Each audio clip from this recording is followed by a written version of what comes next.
Last time on CiP. MC Escher and Neckbeards. That ear looks a little pointed. Am I right? That's a hand. Oh, it's a hand. Okay. This is yours. I'm guessing she's alive. This week we are joined by Stan Thomas, co-founder of Nerds With Melanin. Just search for Nerds With Melanin on Facebook. So that was entirely like seriously, the timer had gone out and I was like, oh, I think Ari's going to be happy that this happened. Do not perceive me. You may not know me. I am unknowable. And an eldritch being. To know me is to go insane. You live in the blind eternities, you know. Yes. That is your home. I love it. She's like, what's that guy's name? In a dream, in Sandman. In Sandman, yeah, it's a dream. Mm-hmm. She looks different to everyone who sees her, but no one really knows exactly how to describe her. She's beyond. I'm a member of the Cure. She's a member of the Cure. Oh my god! Oh my god! Oh, that's great. It works. It works so well. It works so well. Now we have Act 1 and a little bit of Act 2. And a couple of ideas for Act 3. And a couple of ideas for Act 3. The biggest idea that was mentioned last time, I think by Stan, was the idea that the young girl, who doesn't exactly have a name yet, that she would get injured in some way and would need like a cybernetic enhancement. And I think that works really well because the way it's set up now is that out of our three main characters, the sheriff, Flex, and the young girl actually has the most heart and wants to fight the most, but doesn't have the means to do it. And we said last time how the sheriff is ashamed of what he has done. Flex is ashamed because of what he didn't do. And it seems like the young girl is ashamed because she doesn't have the power to do more. Mm-hmm. So if we set up in a way in the second act where she does get injured and gets a enhancement, she would be able to fight, that much more. Okay.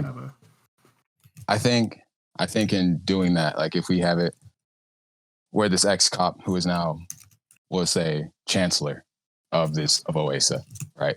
He oversees it. Ooh. Flex finally says, like, look, man, what's going on? Like, you're the chancellor. You're not protecting your people. Like you're just letting this kind of happen. And I think that initial fight, that first fight where Flex saves,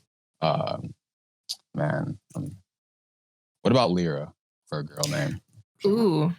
Sure. Okay. So he saves, when he goes and intervenes with Lyra and the cops or the scouts, whatever, she gets gravely injured in that fight.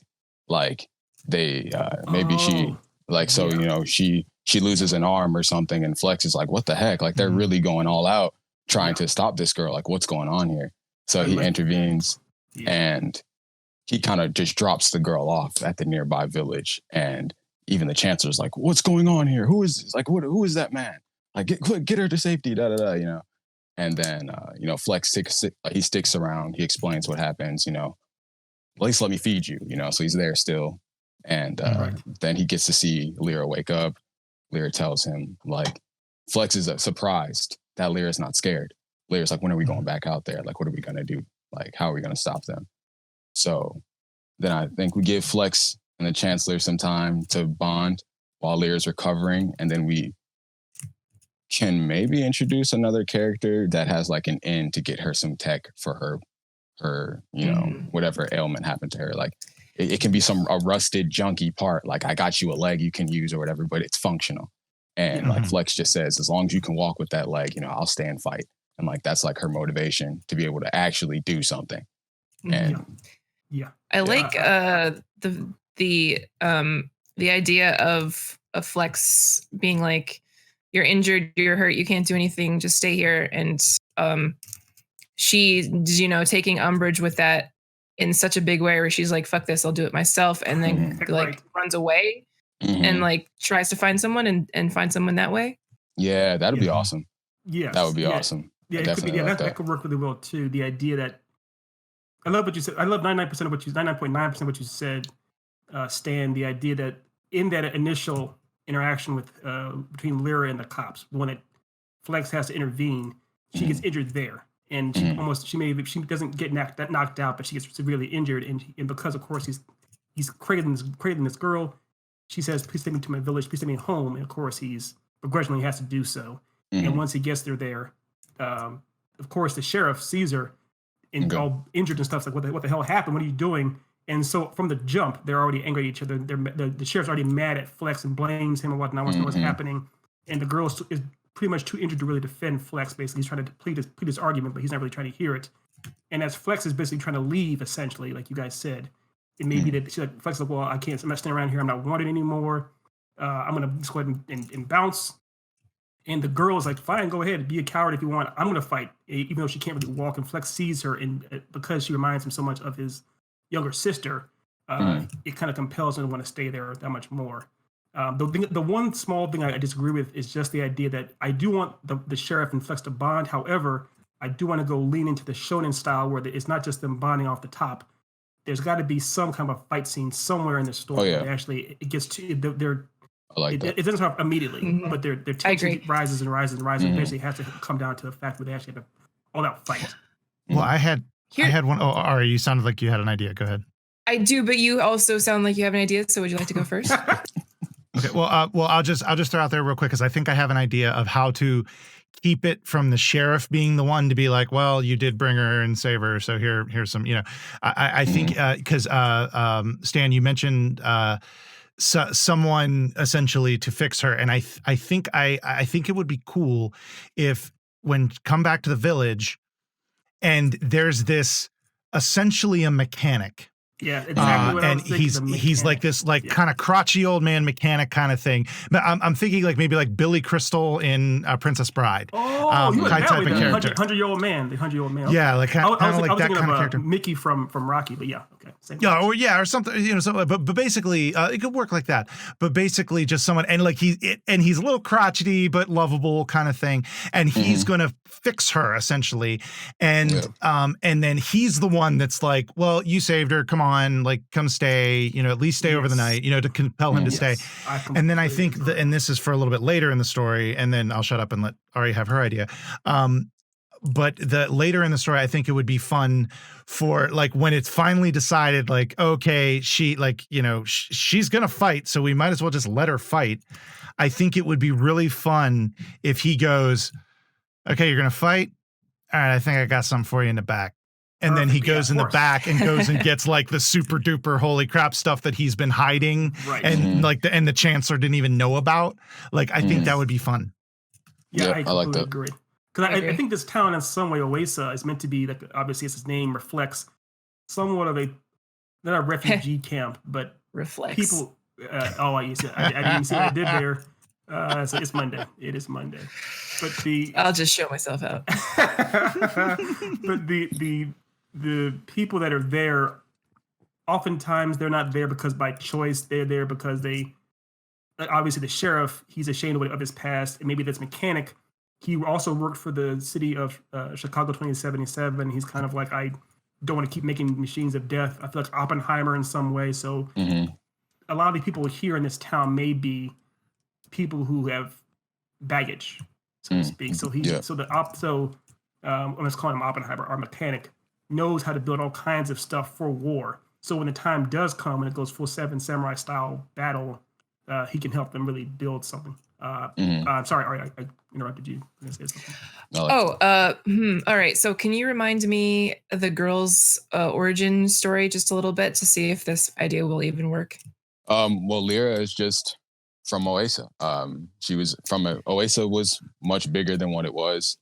Chicago 2077 happened. The police and the force just overtook everything that was this huge city and put it under cyberpunk rule, 2077 Chicago style. And now she's just living in that. So whatever. All right. Yeah. So this is just an idea that, may or may not work, but if you want to make it super duper even more anime and have the sheriff and Flex a reason to like quote unquote bond, you could have Lyra be the sheriff's daughter. That's fine. Yeah, that'll totally work. That works too. Yeah, that's a good idea. Yeah, and he definitely. And he like, left Okay, go ahead. And sorry. And Oppenheimer could be like one of his old friends That's okay. From before. So I was thinking that exact same thing. I know you're a fan, Ari, of the Master and Commander series. I was seeing it as kind of like this was, I mean, obviously Master and Commander, they're best friends and also they're still out there doing their thing. This is Master and Commander years in the future when after the Master's like, F it, I'm leaving, I'm done with this, I'm retired, and they're both like, let's just go off someplace else and, a quiet little village. So yeah, I was seeing that them having that kind of relationship essentially. Of all the references you could have pulled, I was not expecting an Aubrey Ed reference. Really? Oh. No. Fair enough. I don't know if it's or not. Well done. No, I'm very proud of you. It's not often she's actually proud of me, but every now and then. Okay. So yeah, we can do it that way. I love the idea that you had, going back to what you said, yeah, that works great. As far as her being his daughter, she could be 13 or 14, something like that. And she, because of her dad, I mean, obviously most adolescents rebel against their parents. And if her dad has been so much more like very like trying to just not ruffle any feathers, it only eggs her on that much more to want to take a stand and do more, essentially. And when, of course, when she's brought back all banged up, it only spurs the sheriff on that much more to be mad at Flex, as opposed to realizing that Flex actually, saved her. However, that only spurs Flex on that much more to feel that much more shame because he didn't step in earlier. He saw that she was. So, and if he's like overprotective, then that would be a motivation for her to be like, no, I'm a and I can help, I can do stuff. Yeah. And to get stronger. Right. All right. So that would have to mean Lyra's mother is not in the picture. Oh, so you go a full backstory. Yeah. Because I like that too. Because then it's motivation I'm looking at for the Chancellor. It can be something where it's like, oh, you're not doing this. Well, this has cost you your wife now. Or like maybe his wife is still in this city. Like their allegiance is split. And Lyra doesn't know about her mother. Lyra doesn't even know what her dad used to do because when they left, she was young. She didn't know. This is so juicy. Shit. It's too juicy. I really want to watch like it so bad. I know. I really like that idea, but I would, the way I would play that, and that's if we're doing like a full on like series, I would say it at this point, we would think she's dead, and that even the Chancellor and the daughter think she's dead, but then it's revealed in like chapter 3 of the story, like the third movie is when it comes out that, oh, I'm your mother. Like, like I realize the Star Wars. Way better I'm your mother than I'm your Copyright. But I'm your mom. Listen, we gotta have mommy issues. If there's daddy issues, you gotta have mommy issues. Exactly. Oh yeah. So we still could have her cake and eat it too, because I love cake and sweet things. We could have it that Lyra's mother essentially runs the battalion that's coming to this village, but she doesn't. The mother also doesn't know about Lyra. Doesn't know that she even she may have known she had a daughter, but hasn't seen her so long. May have thought that something happened to her. Doesn't know what happened to her husband. All these things. So it's essentially if it comes down to the wife versus the husband in a full belt. That's their battle. Because that could go so crazy because like she can hate her husband because she thinks like our daughter died in that mission that you went on and you went rogue on. It cost us our daughter's life. And he lied really to never her. did. Yeah. He told her to protect her, basically. He ran off with her to the village. Man. And she's like, you lied. Do you have any idea how, for years I thought for all this stuff. And he's like, you know what you are? You're a monster. You're a monster doing all these horrible things to these people. And the thing is, she's gotten that much colder after she lost her daughter. She's like, she's gone full Vader after Vader thought he lost his babies or babies. Yeah. So yeah, it's a copyright. So yeah, that's a perfect. That's a perfect setup there. It's a perfect setup. Well, one thing I wanted to get into it's my own personal shonen type of thing because I love rivals. I figured because this sheriff is he's an old school worked for an old school soldier essentially, and Flex is a person who, if I'm understanding correctly, Stan predominantly uses his hands. His hands are his weapons. Definitely. He has the powers and everything. Hands, it makes feet, sense. Knees, hands and feet. He's a martial artist in that kind of sense.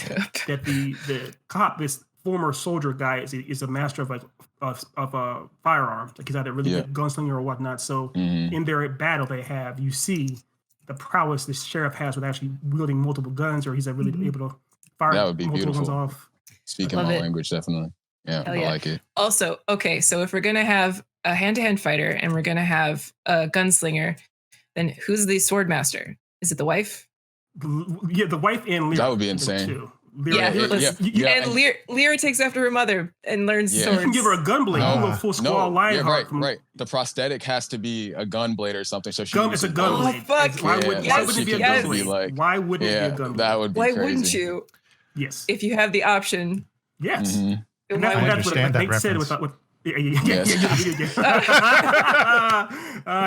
Nate. Hello. But Oppenheimer can say, "I have something special just for you," and that could either be a former gunblade that Lyra's mother wielded, or just something. It's an innovation that the Oppenheimer made just for Lyra. Essentially, either way, it's like, fine, I think. And I would like it to, like, okay, so this engineer, the Oppenheimer guy, like, he was working. He gave her, like we said, like something to get her moving around again. And then, like, when she was just saying, like, yo, this isn't enough. Like, I have to do more. Like, this isn't it for me. Like, he, like, basically this engineer, this Oppenheimer guy was saying, like, I've been working on something this whole time. Like, I've been modding it to fit you. And, like, it is, like, this dope gun blade that it was actually used on, like, a mech or some robot that he put on. But he switched it so a little girl can handle the recoil of it and whatnot and actually use it. That would be super awesome. It's like, I've been waiting for you to say that. Like, finally. We have to. Yeah, we have to. I've got an idea, and obviously, Stan, you obviously get the okay on this, but go ahead, I think it would be really cool if the engineer, so they calm the engineers, like, meets Flex. At some point, Flex reveals his power to the engineer, and the engineer goes, "Can I just like take a look at your hands a little bit?" Yep. For a little bit, and he does, and he looks at it, he goes, "Oh, fascinating!" And like maybe there's like a scene of like him looking at the one in his hand and whatever, and he's got a magnifying glass and everything. He's going, "Oh, I see that you're manipulating the molecules and the foot and like science." And then later, like whenever it's decided, like, okay, I've got something that I think will fit you. And what it is he figured out whatever it is that causes Flex's ability to change mass and has made it so that way. And he says that, and he brings it out. He goes, "You can wear this now because of Flex's, I was able to use the science that I discovered through Flex." Brings them closer together. Yep. That deeper connection. I like that. Exactly. Yeah. And then it also explains the thing of why there's this massive gunblade that's 17 times the size of this little girl, but yet she's taken out armies. Right. Definitely. And we could have fun too. Could have it where you mentioned the bonding scene, Stan, earlier. We could have it that once Oppenheimer brings it out, essentially, the best time for us to be would be once Lyra wakes up and we see that there's an argument between Flex and the sheriff, and Lyra wakes up and she rebels and she's like, "Well, I'm gonna fight, I'm gonna do some more things and everything," and she's injured, her dad's screaming at her, and she runs off like a young girl would. And then Flex and the sheriff are going out looking for her, trying to track her down essentially. And while they're trying to track her down, they keep voicing what's happened to them, and they say, "Why?" And Flex is pretty much like, "Why are you so against protecting your village? Why are you so against actually taking a stand?" And the sheriff's like, "Well, I've done that before. I used to be one of them. I used to be a cop." And Flex has a flashback pretty much seeing his own village being raided by people like that. He's like, people like you are why people like I have no home to go to. Why your daughter got injured. And that, of course, sets off the sheriff, and that's what gets into their fight. But what stops the fight is that Lyra comes back and Oppenheimer comes back, essentially. And so it's kind of, that's where the bonding you mentioned, they bond once Lyra comes back and once she stops their fight. And Oppenheimer says, "I have something that could actually help all of you, essentially." And so the sheriff could try to because he has an experience with firearms. He teaches her how to use the firing part, while Flex helps her learn how to use the mass manipulation type of thing. So all of them they're both mentoring her essentially. I love the idea of her coming back and like stopping them fighting. Right. And it shows what she can do. Wolverine Cyclops. Yes. And it just hobbled leg. She comes through, like, she stops both of them. Like, it's a crater in the ground and some bullet holes. The gun is still steaming, and she's just like, chill, bro. I get this idea of like when she goes to run off. So she runs off, and it's because of their fight. And Oppenheimer is out. He's out doing something. He's collecting, acorns. I have no idea. He's collecting nuclear secrets. Acorns. So Yeah, nuclear acorns. That's what he's doing. So he's out, and she runs into him, and he's like, "What the hell are you doing way out here?" And she's like, oh, they're fighting and the thing, and they're just so pissed, and they don't treat me. And he goes, he realizes he can't talk her out of running away. So he goes, all right, if you're gonna go, take this. Right. And he gives her the weapon, and then yeah, and then she hears the fight, and then that's what brings her to the fight, and they're like, holy shit, where'd you get that? Well, even better, I'll one up. I mean, I love what you're saying, but I would say she stops the fight by firing a blast from her. Yeah. Oh, that's what I mean. That's what I mean. Yeah. That's what sucks. Yeah. Okay. Yeah. Okay. So she runs off, and Oppenheimer, he's an eccentric kind of dude. He's kind of like, he lives off he lives in Oasa, but kind of in some off the cut spot. So she runs off in that direction. They go looking for her, and she winds up in like near his area where like the junkyard where he kind of wanders, and she goes in there. She sees him like working on some stuff, and she's just like, like boom, like here's this. And you can have like that scene after the fact, after he's already looked at Flex's hand and everything. Yes. And, and she's just like, they basically had plans on going on some recon mission or whatever, some mission to actually end everything without her. And that's what the whole argument was about. Like not involving her and everything. So she runs off, and he says like basically like, oh, if you want the strength to fight, like just use this, basically telling her like it's all like you just have to believe in yourself. Like you can't just half-ass this. So he gives her the leg and it's like, yo, use it, like do what you can. Like it's on you now to figure this out. And like she goes to them. First time she shoots it, like she blows herself on her back or whatever, but she just like it stops the fight. And they're just like, what the heck? Yeah. I love it. Well, I love also the idea that as powerful as basically she's a combination of their own power. So in a way, she's even more powerful than both of them. So when as powerful as Flex is doing all his powers and manipulating all the mass and everything and throwing them all at the sheriff, and he's dodging him and quick firing him off like Revolver Ocelot from Metal Gear Solid. Is engaged in this huge massive battle, all of a sudden this big huge earthquake shattering blast hits, and it just shows that she's actually the most powerful one out of all of them, out of all three of them. Man, like if she just like shoots a mountain behind them or something and that breaks and like, yo, what the heck was that? Like, dang. Perfect. I love it. That's crazy. Yeah, I love it. I gotta say this thing real quick because I'm such a diehard fan of Avatar. When you brought that story as far as her wandering out there and then finding him, it reminded me so much of like Toph when she wanders and meets up with Iroh, and then Iroh gives her that wisdom. That's a perfect. Yep. Anyway, that's all. I had to bring that part up. But yeah, I love that, and I love what you said also. Flex. I'm sorry, Flex. Now I got Flex and Stan equated in my brain. We are one. So Flex, aka Stan, the idea that they were trying to plan a mission of some kind, of a covert mission or whatever, to get into Chicago 2077, and we're trying to deliberately leave her out. And she gets mad about it, but then it's like she, as opposed to trying to go full-blown covert, because obviously the fight's coming to them now. That's when Oppenheimer and the sheriff are like, okay, we need to reevaluate our plans, and then we need to go ahead and try to figure out how to actually get the entire village ready to actually defend themselves for a war. Yes.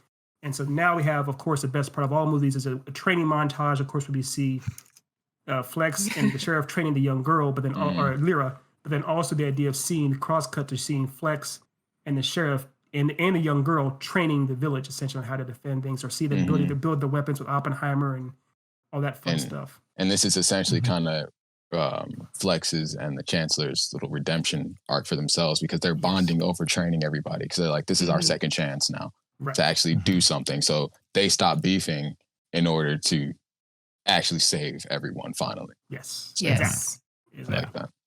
Exactly. And it's Oppenheimer's chance to actually build something to help save lives as opposed to just ending them, more or less. I like that. And all the while, we've seen it as a cross-cuts to seeing the actual battalion back in Chicago 2077. We do see, I'm not sure if you have a name yet for Lyra's mother.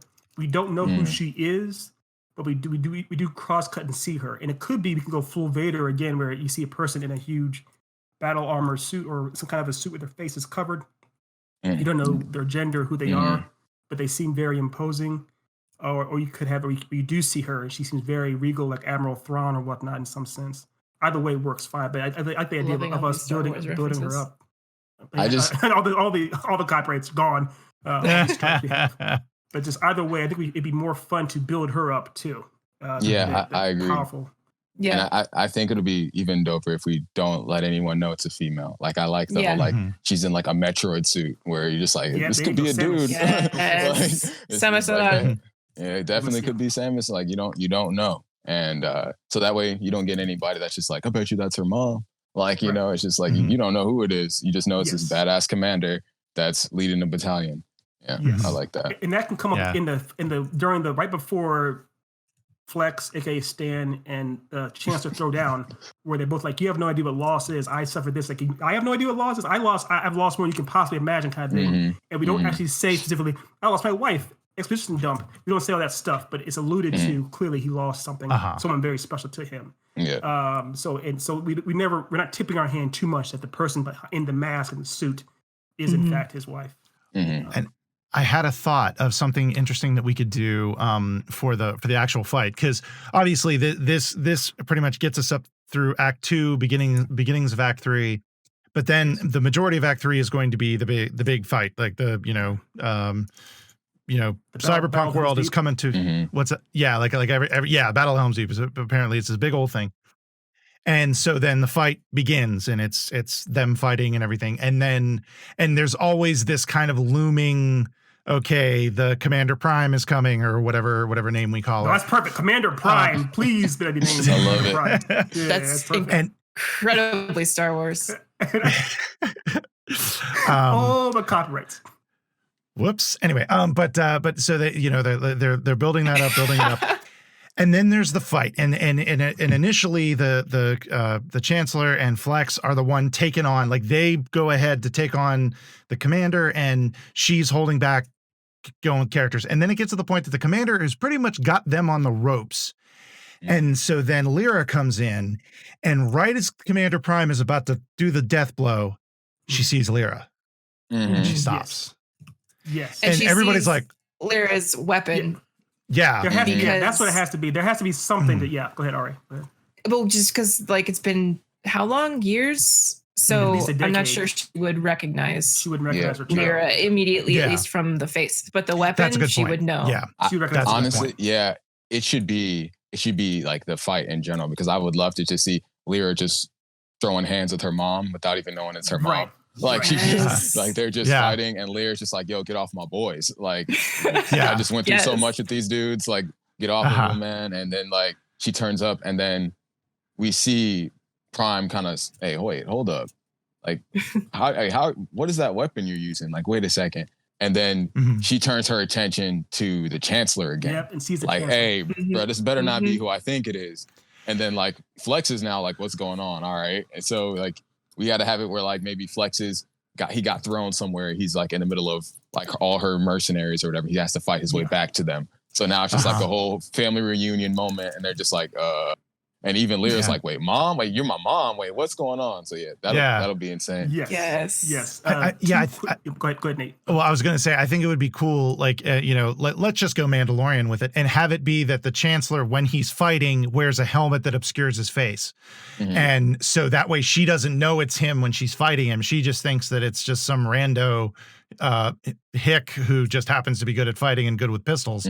And then that's when she turns her, like, so when she sees the gun, goes back to him, and there's like, I thought something was familiar, and then it's revealed, and then there's the family. Because she starts like changing her attacks to aim for knocking like his helmet off, and when she actually achieves it, she's like, I knew it. I knew it was due. Yeah, and then she sees him, and then she looks over and she sees Lyra, or Lyra actually may come over to try to protect her dad, the Chancellor, kind of stay between the two of them, and you can see her looking back and forth at both of them, like, oh my God. And it becomes very clear to her then, and she could raise up the helmet, say, like, you see her face, like you can see that that's a woman's face, and then you can see, and just the reaction that the Chancellor has in seeing Commander Prime's face is like, oh shit! Like both of them, like, oh my God, it's you! I didn't know the whole time. It's very clear. Okay. And Lyra still has no idea what's going on. Lyra's is like, what happened? So that could be the biggest their moment there. As far as Stan, aka Flex, I saw him as basically once the battalion, the guys that got beat up by Flex, he didn't kill them, he just beat them up. they go back and tell Chancellor Commander Prime what happened, what he was doing. And Commander Prime is so badass, she knows, like, okay, he's a mass manipulation kind of a guy. I have something to deal with that. So it's basically these kind of droids or whatnot that are designed to fight in that condition. So Flex is basically dealing with mechs that can handle getting tossed around and also tossed back at him. Because Flex wiped out her squad earlier before, so she already knows we got to watch out for their little secret weapon they got. So that was her answer for him. Okay. Yes, exactly. I like that. Yeah. Now, because we need a reason for Flex to be apart from them to give them a chance at the moment. The family. Yeah.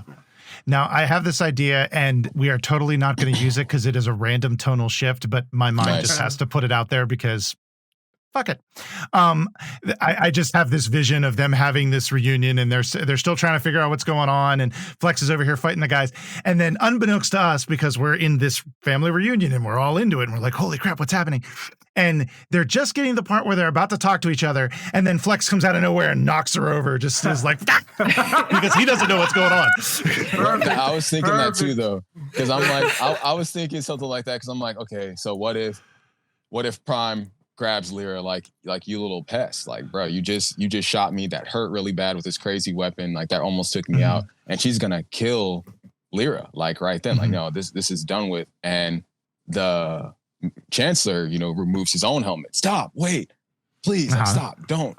And like he tells her, like, it's at this point he's picking up, like, okay, this is my wife, this is Prime, like, I know it's her, I've been keeping this secret long enough. And he tells her, like, it's our daughter. Like, that's our daughter. Do not kill her. Right. And that is just like what makes her stop. And then Flex comes out of nowhere and like, I don't care. And then, like, he puts Prime out right then. Like, I love it. Sorry, I didn't know.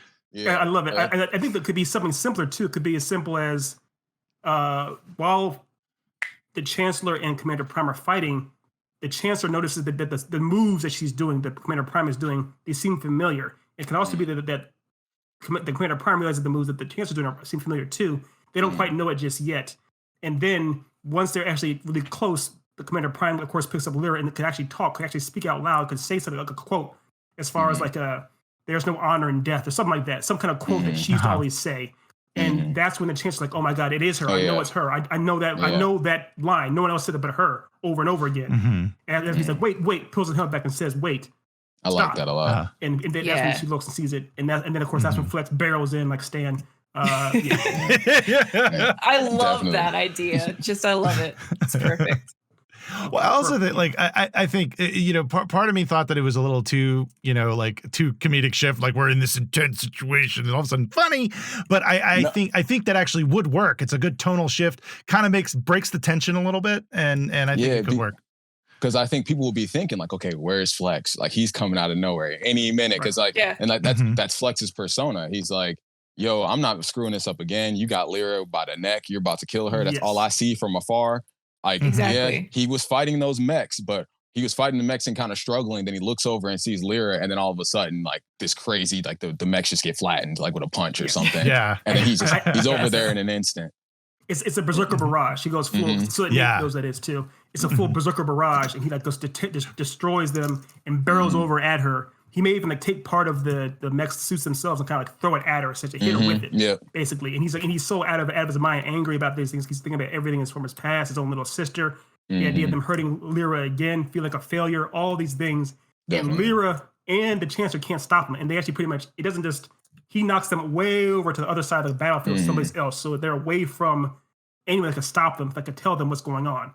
And so Flex and the Commander Prime are able to fight, able to actually battle the final showdown. Yeah, the final showdown. And it could also be the Commander Prime. I know this is we're kind of crossing universes here, but it could be that Commander Prime is aware of Flex's hometown, essentially. I like that. I was thinking that too a little bit. So she pretty much, like, Flex is blaming her. Flex is mad at her for what happened to his hometown. He's like, you're a monster. You're part of the empire that ruined copyright. You're part of the regime that destroyed my hometown, my world. I hate you. I blame you for everything too. And she's battling back against Flex because, of course, she's trying to protect herself. So it's just a matter of just seeing Wolverine cutting loose on someone like that, and they can't. And obviously, Lyra and the Chancellor can't get to them quick enough to stop it from happening. Right. Yeah, I like that a lot. Yeah. I think that's good. Cool. But then I think, and then well, and it would be interesting. Like, how do you think we would handle it post that? Like, would it be them stopping him and basically, like, wait, that's mommy, or like, do we? Yeah. No, I don't think they make Ooh. it. They can't. Yeah. I think that. What if it's Say Lyra it, though, yeah. who stops him? Yeah, You- I like that. Because like she's the only one who really can. She gets She is there in Not time. like yeah. not physically, like emotionally. I mean, yeah. Yeah. Yes. But do you think so? Let me ask you guys this open question. Do you want this to have a tragic ending or a more Western ending, Hollywood ending? Because it could be that she actually does. Basically, Flex does. He beats her and kills her. Pretty much delivers the final blow on her. And when he does that, that's what Lyra shows up and sees it and everything. And before he can kind of bash her head in, Lyra jumps in and says, "No, please don't," essentially. And then Flex kind of cools down and he sees his little sister again. And it gives Commander Prime enough of a chance to talk to her daughter before she dies and say, I made some mistakes. I'm sorry. And then of course the Chancellor could come in and say there is honor in death or something like that. The final line. That can be like the line that they like say. It's like the Commander Prime. She's a commander. She's kind of heartless, but she's a warrior at the end of the day. So like she says this thing to the people she's about to kill before they die, and even she's about to kill a little girl. So she's still gonna say it like, hey, like like you find your way or something on the other side or like something like that, and then like he says the same thing to her. He recites her that same courtesy before she dies, and it's like because I feel like Flex has to end it, and she's gonna we have Prime would want him to like give me a warrior's death, like do it, like you just showed me all you had, like you're the strongest thing I've ever seen, like you have to finish it. So But I like that too. Definitely dope. They get a chance to say goodbye. Flex understands it, grants her the warrior's death, but also if Flex, because the idea is that I'm seeing Flex as a wandering, kind of like Mandalorian, that he travels from town to town each episode, each story, each saga. So he, again, after he's slain this beast, this dragon, he doesn't want to stay in this town anymore. As far as like, I feel uncomfortable, I feel awkward here, being around these people who I've killed this Chancellor's well, his job is wife basically done. Like and his job he is did done. what he was there to do. And it's not his place anymore to be like part of the aftermath. He has other things to do. And like we can have it so like the Chancellor, like he sees that now, like I'm gonna turn this back around. Like thank you for what you did for us. Like I hope you found what you're looking for. And Flex is like, you know what? Yeah, me too. And like sequel keeps traveling. Yeah. Yes. just like I like it. Right. And we have to give him like a duffel bag or something he throws over his shoulder as he walks off into the sun, essentially. Yeah. And it should be something kind of cool too. Like maybe it's like some dope teched out little satchel that can hold way more stuff than what actually it looks like, or something that the engineer guy gives him. That's kind of like Oppenheimer. That'd be cool. A TARDIS bag or something like that. Yeah. Right. A bag of holding. Bag of holding. I was actually going to say the same thing. I was going to say bag of holding. Was that Harry Potter? No, it's D&D thing. D&D. D&D. Okay. D&D. Right on. Yeah. It's a bag of holding. I love it. Cool deal. Perfect. Yes. All right. Yeah, that's awesome. Well, Stan, aka Flex, this is your baby. This is your character. Do you? Looks amazing. It does. It looks phenomenal. I will give you a high res PSD in case you just want to do whatever with it. I don't know. Okay, thank you. Yeah, I like the highlights a lot. Like, that's really dope. And our friend of the channel, Meredith from Geek Insider, has popped in, and she wanted to say, "Looking good, Ari." For the art thank there. you, So, thank you, Meredith. She says hello, so wanted to make sure I shouted her out, as well as Mick, part of CiP. Mick is also in the chat as well. So, nice. Welcome. Hello. Hi, Mick. Hello. Hi, Mick.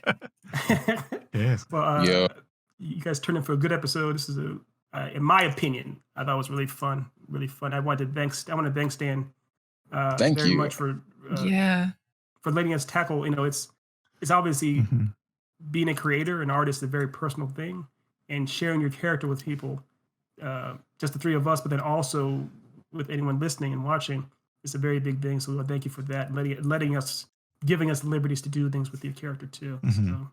It was my pleasure. My pleasure. Great experience. I would love to do it again 1,000 times over. Ari, thank you so much. Oh yeah, no problem. I've had a blast. Thank you guys. Yeah. Well, thank gotta you so say- much for. Oh, good. Sorry.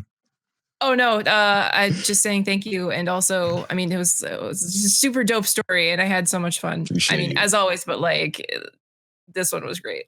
I appreciate it. Yeah, this was one of the ones that we could I could tell as we were chatting, like you could just feel the energy, like going back and forth between us. Like it's like, oh, we could do this. Mhm. Oh, you could do this. And like those are the really definitely. great stories because they just got so much, Yeah, Mm. yeah, Yeah. absolutely. It was the best ones, and it was all Yeah. due to Flex, aka Stan, with his beard shaven and long hair. It all works. Yes. Well, I got to get But- Flex tattooed.